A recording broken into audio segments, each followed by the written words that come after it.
C'est sur notre troisième match à domicile de la qualification, puisqu'on a battu la Mauritanie, on a battu le Togo à domicile. Évident que quand on veut aller à la Coupe du Monde et faire une très bonne campagne, il faut d'abord s'imposer à domicile. Fin de la conférence de presse d'avant-match des deux sélectionneurs, d'abord Sébastien Desabre pour les RDC et puis Nicolas Dupuis pour les Soudan du Sud. En prélude de cette rencontre très attendue demain au Stade des Martyrs à 17h, Sébastien Desabre s'est longuement exprimé sur ces matchs lors de cet échange avec les journalistes dans la salle de conférence au siège de la FECOFA ici. Il a d'abord répondu à cette question qui ne devait pas manquer dans cette conférence de presse. Il s'agit de celle posée concernant l'éligibilité de Jérémy Ngakia. Eh bien, bonne nouvelle, Sébastien Desabre a confirmé que Jérémy Ngakia est éligible pour jouer avec la RDC. À lui de saisir sa chance et peut-être qu'il aura quelques minutes déjà, mais il sera disponible comme tous les autres. Sébastien Desabre a également répondu à la question concernant les retours de Cédric Bakambu qui est en feu actuellement au niveau du Betis Séville. Pour lui, c'est un grand professionnel qui fait son comeback et c'est très mérité. Il a donné une petite anecdote, c'est que en novembre dernier, lors des éliminatoires de la Coupe d'Afrique des Nations, il avait appelé Bakambu pour lui dire qu'il ne serait pas convoqué. Depuis lors, Bakambu avait décidé de changer de préparateur physique. Sébastien Desabre a également parlé de l'enjeu dans ces groupes des éliminatoires de la Coupe du Monde.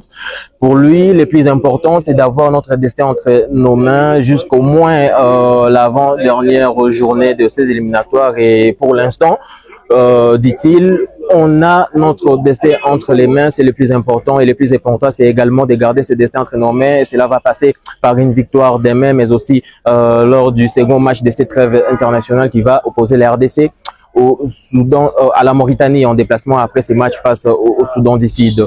De son côté, Nicolas Dupuis, le sélectionneur du Soudan du Sud, qui, on les rappelle, était sélectionneur du Madagascar lorsque la RDC a été éliminée à la CAN 2019 par les Madagascar. On lui a posé la question de savoir si il a enfin la recette pour battre la RDC. Il a dit clairement que ce n'est plus le même contexte et ce n'est plus la même équipe de la RDC. Et lui, de son côté, il n'entraîne plus les Madagascar. C'est maintenant les Soudan du Sud qui est une petite nation de football, mais nonobstant le fait que le Soudan du Sud soit une petite nation de football, il est déterminé à jouer toutes les cartes possibles à sa disposition pour essayer de contrecarrer les plans de Sébastien Desabre. Il a également montré une grosse admiration pour Sébastien Desabre.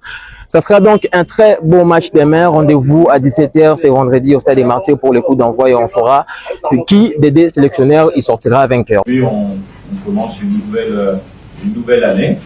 Avec des objectifs qui sont devant nous, où on est concentré pour l'instant uniquement sur cette phase de qualification de Coupe du Monde qui va se jouer sur les 6 derniers matchs. Donc on se concentre déjà sur cette date FIFA avec le match de demain. Le fait que c'est sur notre troisième match à domicile de la qualification, puisqu'on a battu la Mauritanie, on a battu le Togo à domicile. Évident que quand on veut aller à la Coupe du Monde et faire une très bonne campagne, il faut d'abord s'imposer à domicile. Donc on sait ce qu'on a à faire demain, on sait aussi les atouts offensifs, comme vous l'avez dit, qu'on a. On doit s'imposer. Pour s'imposer, il faut marquer des buts, il faut avoir des prises de risque. On a rappelé effectivement un poste d'avant-centre supplémentaire parce que il y a d'autres problématiques aussi. C'est on va dire le 5e match. Il y en a qui sont sous le coup d'un carton jaune également, qui en cas de carton jaune ne pourront pas jouer contre la Mauritanie. Enfin bon, il y a différents aspects qui font qu'on a monté le groupe à 25 avec ces postes-là. Maintenant, demain, il y aura des choix sur la ligne offensive et puis après on les évaluera. Nous, ce qui est important pour nous, c'est de donner confiance aux joueurs, mettre un projet de jeu demain qui sera équilibré, mais qui sera bien sûr à domicile un peu plus sur la partie offensive que défensive, puisqu'on doit s'imposer. Je pense que tous les joueurs peuvent vous apporter quelque chose. Alors, il y a, merci pour la question, on a une certaine logique au niveau des gardiens de but depuis quelques temps. On a voulu renforcer cette position 1, 2, 3 en ayant un peu plus de concurrence. C'est ce qui se passe actuellement. Après, on s'appuiera demain sur sur ce qu'on a déjà vu. Ce sont des matchs de qualification qui sont importantes. De faire des essais ou des évaluations sur ce genre de match, c'est pas le bon moment. On a pu en faire contre l'Éthiopie parce que on était qualifiés. Je vous rappelle également que sur le mois de juin, ce sont des dates FIFA qui sont amicales. Donc là, pour un coach, c'est propice aussi à faire certaines découvertes. Là aujourd'hui, on va rester demain sur ce qu'on a vu et voilà, pour avoir un déséquilibre le moins important possible. Les joueurs sont conscients de l'importance que représenter le pays sur la scène sportive représente. Voilà. Et on sait qu'à chaque fois qu'on fait une sortie, particulièrement à domicile, c'est important. C'est important pour transmettre des messages de courage, des messages d'abnégation, des messages de victoire également. Et effectivement, on se prépare, nous, pour un match de football, mais on sait que l'image qu'on va laisser demain est importante et comme toujours, c'est ce que je dis aux joueurs. Et c'est un des critères de ma sélection, c'est que quand on vient en sélection, on est d'abord représentant de la nation et on doit donner le maximum et c'est ce qu'on fera demain.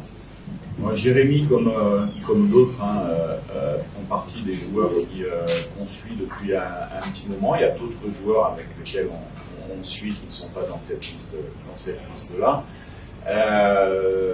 Donc on a pensé que l'opportunité faisant, puisque Jérémy a été rappelé suite au forfait d'Axel et de Gédéon.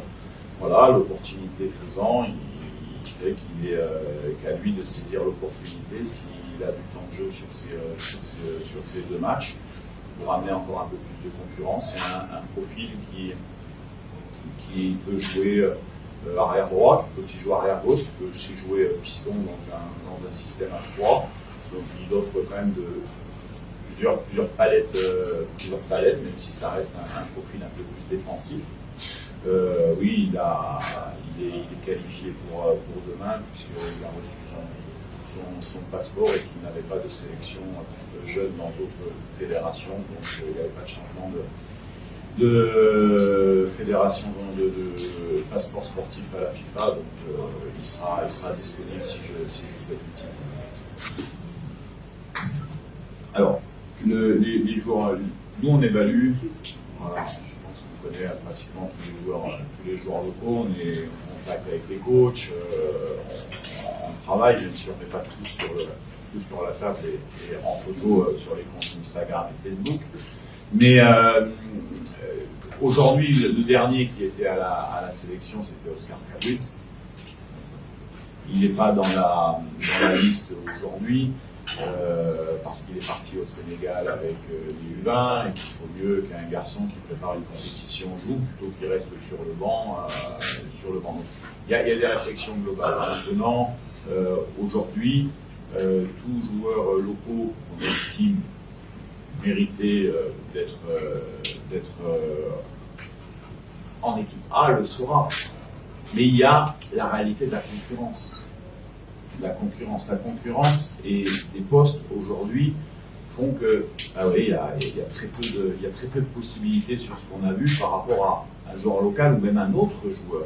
Certains joueurs qui jouent dans des pays autres que Congo, qui appellent, qui disent moi je dois être en sélection, et ainsi de suite, sont de bons joueurs, mais à un moment donné, voilà, on a une réalité de 11 sur le terrain, de 23 ou 25 à sélectionner, et qu'on a la chance au Congo d'avoir de très bons joueurs. Mais on suit certains, on suit certains, et nous ce qui va nous intéresser, c'est que le championnat, on peut dire que cette année au niveau local fonctionne, ça reprend, il y a beaucoup de matchs, on a même fini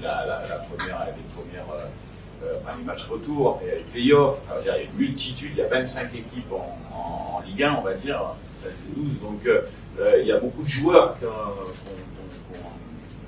qu'on voit sur les matchs. Après, je le disais la dernière fois, quand vous avez fait la remarque pense que c'est un peu déplacé de dire que j'ai dit que les Sokol n'avaient pas le niveau. J'ai dit bien au contraire que c'était en phase de progression et qu'aujourd'hui, il faut aussi s'apercevoir que le contexte footballistique local change. C'est-à-dire que pour moi, un joueur qui joue à Yanga en Tanzanie, c'est un joueur local aussi, quelque part, parce qu'il se déplace pour monnayer leur talent. Pour moi, Baka, c'est un joueur local. Pour moi, Mayele, c'est un joueur local. Ce sont des joueurs qui ont connu l'aspect local et qui ont déplacé leur vie, qui ont été vendre leur talent là où ils pouvaient le vendre au mieux. Mais on n'est pas dans un contexte local, binationaux, ainsi de suite. On est là pour chercher les meilleurs joueurs. Et là, on est sur des objectifs de Coupe du Monde. De Coupe du Monde, c'est-à-dire on est sur des objectifs qui sont très très élevés. Et là, il y a un aspect compétence, il y a un aspect expérience aussi qui rentre en considération. Il y a un facteur aussi qui nous a fait reprendre Cédric, par exemple. Mais il y a un aspect qui est beaucoup plus global, plutôt que de dire pourquoi lui il joue pas, et puis de faire 3 articles sur Internet pour dire que c'est un bon joueur que le coach va voir, et ainsi de suite. On est plus que dans ce contexte-là. Cédric est revenu en forme, et c'est pour ça qu'il est là.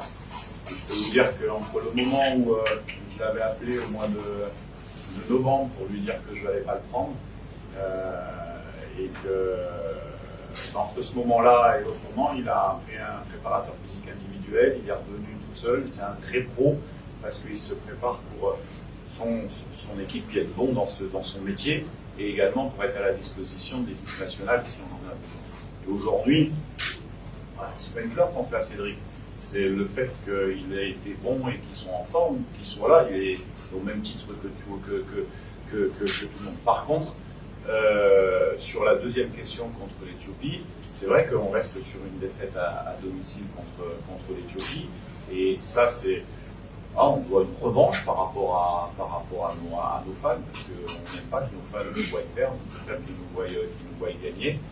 Après, le contexte de l'Éthiopie, je vais vous le rappeler, puis je vais vous donner un argument qui n'excuse pas la défaite, parce qu'on avait des joueurs, mais j'aurais dit encore hier sur le terrain, pas parce qu'on fait la Ligue des Champions en Europe, que contre l'Éthiopie, ça va être facile à domicile sur un terrain synthétique à Kinshasa. C'est différent, totalement différent. Donc, il faut que ces jeunes joueurs qu'on a alignés, et que vous avez vu, il y en a certains qui ça a été difficile pour eux, physiquement, techniquement, c'était dur. C'est pour ça d'ailleurs qu'on n'a pas eu le résultat, parce que ça a été dur.